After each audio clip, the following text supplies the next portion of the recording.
नमस्कार ओडिशा शुभ सकाळ। आज दिन भितर राज्य तथा देश विदेशर अनेक गुड़े भल भल खबर आछि। आज संपूर्ण खबर गुड़ी को जानिबा पूर्वरु आपण मानकु कहि रखुछि, आपण जदि प्रत्येक दिन लेटेस्ट ओडिया खबर देखिबाकू चाहंती ताले डिस्टेंस कॉर्नर को सब्सक्राइब कर देबे, पाखर थिबा बेल आइकन को मध्य ऑन कर देबे, जा फळे प्रत्येक दिनर खबर गुड़ी को सर्वप्रथम आपण देखि पारि। प्रथम खबर, मुख्यमंत्री बड़ घोषणा, डिसेंबर 31 मिलिबो माधव सिंह हाथ खर्च, उपकृत हेबे एसटी छात्र छात्री। आसीची एक बड़ खबर, आसंता 31 तारिख रे माधव सिंह हाथ खर्च प्रदान करा जिवो। राज्यर अनुसूचित जाति और अनुसूचित जनजाति छात्र छात्री को एही हाथ खर्च मिलिबो। मुख्यमंत्री मोहन चरण माझी राज्य स्तरीय भारतीय भाषा उत्सव रे एही घोषणा करिसेंती। बरगढ़ जिला घेंस रे एही कार्यक्रमर शुभारंभ करा जिवो। राज्य सरकार को एही योजना जरिया राज्यर लक्षाधिक एसटी छात्र छात्री सुफल पाइबे। राज्यर एसटी छात्र छात्री को शिक्षा क्षेत्र में आगुक नेबा लक्ष्य रे चलित वर्ष राज्य सरकार शहीद माधव सिंह हाथ खर्च योजना आरंभ करिवे बोली पूर्व संसदीय व्यापार मंत्री मुकेश महालिंग सूचना देइतिले। एही योजना रे नवम और एकादश श्रेणीर छात्र छात्री को वार्षिक 5,000 टंकार आर्थिक सहायता मिलिबो। एही योजना रे राज्य सरकार 156 कोटी टंका खर्च करिवे। परवर्ती खबर, आसंता काली केंद्र कैबिनेट बैठक, गुरुत्वपूर्ण प्रस्ताव रे बाजीपारे मोहर। नवेम्बर 25 रु संसदर शीत अधिवेशन जारी रही। विभिन्न प्रसंग को नहीं गृह रे आलोचना जारी रही बेले विरोधी हट्टगोल मध्य देखिया मिली। बारंबार संसद अधिवेशन मुलतवी हेउची। एसबू भितर आउ एक बड़ खबर सामने को आसी।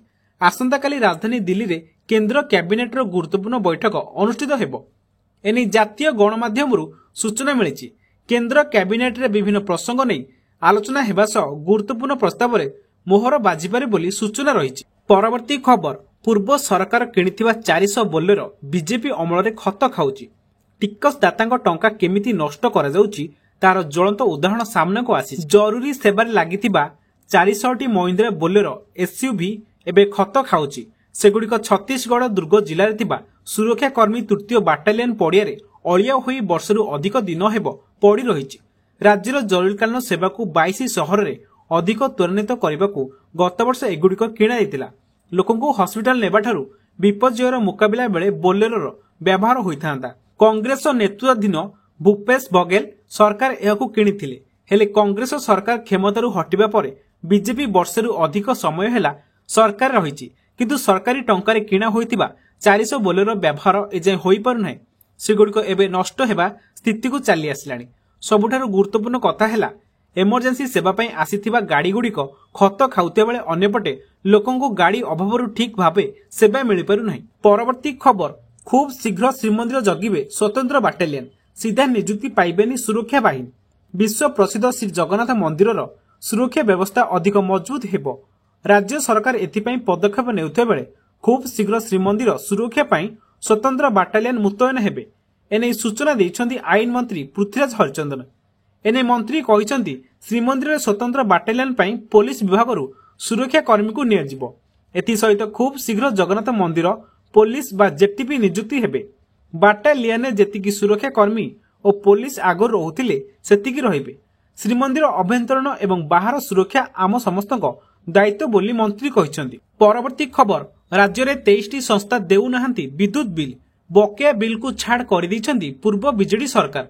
विद्युत कंपनी माने गरीब गुरुबांक उपरे विद्युत बिल नहीं कोड़माड़ खेउथिबा बेले बड़ बड़ियांक किंतु माफ कर देउछन्ती। पूर्व बीजेडी सरकार प्रियापति तोषण जोगु 14टी संस्थार कोटी कोटी टंका विद्युत बिल छाड़ कराइछि। गृह रे एहार कुंबर खोलिछन्ती उप मुख्यमंत्री केबी सिंहदेव। मंत्री तथ्य अनुसार राज्यर 23टी संस्था एजाय देई नाहंती विद्युत बिल। एसबू संस्था उपरे बाकी पड़िछि 1097 कोटीर बकेया। विद्युत बिल खाली एतिकी नुहे, पूर्व बीजेडी सरकार 10 वर्ष भितर 14टी बड़ बड़ शिल्प संस्थार 4097 कोटी टंका बकेया विद्युत बिल माफ कर दैछन्ती। एसबू संस्था मध्य रहिछि जिंदल वेदांत परी शिल्प संस्था। जिंदल 285 कोटी टंका बाकी रखिथिया बेले विजा स्टील जाजपुर 247 कोटी टंका, जीएमआर कमंगाल एनर्जी 169 कोटी टंका, माइथन इस्पात निगम लिमिटेड 84 कोटी टंका बकेया रखिछन्ती। परवर्ती खबर, चाकरी पाइबा खुशी रे पार्टी सारी फेरुथिले, दुर्घटना रे चलीगला 4 जनक जीवन। मृत्यु केतेबेले भी आसीपारे केही कहिपारिबेनि। मनिषर खुशी दुख ता पाखरे सबु समान आउ समस्तंठारु हठात सबु आशा को छड़े नेब। एभली एक घटना घटी महाराष्ट्र बीड जिले में। एक सड़क दुर्घटना रे डकाडकी होई आरपार को चली जाइथंती 4 जण सांग। सूचना मुताबक आजिम पसामिया नामक जने युवक एसआरपीएफ नियुक्ति पाइबा परे अन्य 5 जण सांगक सह पार्टी करबाकू जाइथिले। सोमवार दिन सेमाने मंजर सुंभ जाइथिले हेले पार्टी सारी फेरिबा बेलकू संभाजी नगर तालुर निकटरे सेमानक कार एक ट्रक सह पिटी होइथिला।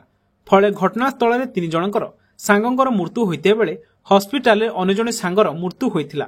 एबे भी आउ 2 जण सांगक अवस्था गुरुतर थिबा जणा पड़िछि। परवर्ती खबर बढ़िला 108 एम्बुलेंस कंपनी और कर्मचारी विवाद। राज्यव्यापी रोगी सेवा बाधा प्राप्त। स्थायी नियुक्ति सांग को समान काम को समान दरमा दाबी। मंगलवार ठारू जीपीएस बटन ऑफ करे ऑफरोड मोड रे गाड़ी चलाइबाकू निष्पत्ति नेइछंती 108 एम्बुलेंस कर्मचारी। फल राज्यव्यापी रोगी सेवा बाधा प्राप्त होइछि। अन्य पटे ऑफरोड मोड रे सेवा देबाकू अमंग हेउथिबा एम्बुलेंस सेवा जोगाउथिबा कंपनी पूर्वरु मध्य समान काम को समान दरमा नै जीपीएस बटन बंद कराउथिबा बेले दाबी पूर्ण होई नै। पुणी थरे एभली पंथा आपणे एम्बुलेंस कर्मचारी माने अभिनव उपाय रे आंदोलन को ओल्हाइछंती। भुवनेश्वर मालकानगिरी केन्द्रापड़ा समेत विभिन्न स्थान रे एहार प्रभाव देखिବାକୁ मिलिछि। परवर्ती खबर जनवरी 9 रे प्रवासी भारतीय सम्मेलन आरंभ हेब डबल डेकर बस सेवा। टेंडर आह्वान कला क्रूट। दिल्ली मुंबई मेट्रो सहर भली ओडिशा रे गड़िब 2 थाकिया डबल डेकर बस। एथिपई कैपिटल रिजियन अर्बन ट्रांसपोर्ट पक्षरु टेंडर आह्वान कराइछि।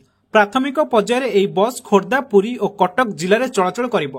परवर्ती पर्यायर ओडिशार अन्य जिले में गड़िबा नै योजना रहिछि।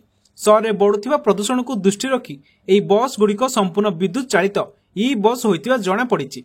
सूचना अनुसार प्राथमिक पर्यायर 5टी डबल डेकर बस चलाइबा पई योजना रहिछि। एथिपई 10 वर्षीय चुक्ति हेब। जोगाण परिचालना रक्षणाबेक्षण और कर्मचारी संपृक्त संस्था जोगाइब। आवश्यक पड़िले आहुरी 2 वर्ष चुक्तिर समयसीमा वृद्धि कराजिब। राज्य में पर्यटन द्रुत विकास को दृष्टि रखी एही बस चलाचल कराउथिबा टेंडर रे उल्लेख रहिछि। परवर्ती खबर पुरी ग्रीन फील्ड एयरपोर्ट पई पुणी अंटा भिड़िले सरकार। खूब शीघ्र डकाजिब ग्लोबल टेंडर। 2024 जनवरी इडको पक्षरु ग्लोबल टेंडर कराइथिला किंतु केही एथिरे आग्रह प्रकाश करनथिले जेउंती पई आगेई पारि नथिला प्रकल्प। एबे Adani fair fax India holdings corporation और जीएसआर ग्रुप आग्रह देखाइछंती। तेणु आशा कराउछि खूब शीघ्र सानी टेंडर डकाजिब। श्री जगन्नाथ अंतर्राष्ट्रीय विमान बंदर पई आवश्यक 1164 एकर जमी मध्यरु 68 एकर जंगल जमी और 221 एकर घरोई जमी रहिछि। घरोई जमी अधिग्रहण सरकारक पई चैलेंज होइछि जेउंती पई कि जिलापालक अध्यक्षतार एक 12 जणिया टीम गठन करा जाइछि। परवर्ती खबर मस्जिद निर्माण को केंद्र करी मारपीट। उभय पक्षरु मामला रुजु। बरगढ़ जिला सोहेला रे निर्माणाधीन मस्जिद रे काम करने को केंद्र करी 2 मुस्लिम गोष्ठी मध्य मारपीट होइछि। एथिरे उभय पक्षर लोक आहत होइछन्ति। उत्तेजना प्रकाश पाउथिबारु वरिष्ठ पुलिस अधिकारी सह 3 प्लाटून पुलिस फोर्स पहुंची स्थिति नियंत्रण करथिले। पुलिस पक्षरु फ्लैग मार्च कराजिबा सह मस्जिद तथा पड़ारे पुलिस फोर्स मुतयन करा जायछि। परवर्ती खबर राज्य में 58 शीतल भंडार हेब। आगकू हेबनी आलूर अभाव। राज्य में फेल मारिछि पूर्व सरकार को आलू मिशन। एहार परिमाण स्वरूप ओडिशा को आलू देबाकू खेलुछन्ति बेंगल सरकार। विधानसभा रे एभली उत्तर रखिछन्ति उप मुख्यमंत्री कनक वर्धन सिंहदेव।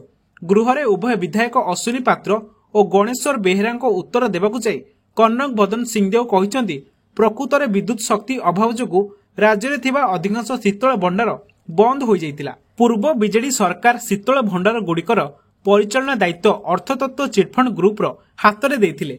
सेमाने एसबु को बंधक रखिथिबारु एसबु बंद होइगला। तेबे आलूर अभाव को भरण करने राज्य में विकल्प चाषी विविधीकरण करने विचार कराजिबो। राज्य में आलू चाष उत्पादन वृद्धि कराजिबा उपरे गुरुत्व दियाजिबो एवं प्रतिवर्ष जो आलू उत्पादन हेबो ताकू मौजूद रखिबाकू राज्य में 58टी शीतल भंडार खोलिबाकू मध्य योजना करा जाउछि, जहा उभय विद्युत और सौर शक्ति रे चालियो बोली कहिसंती मंत्री।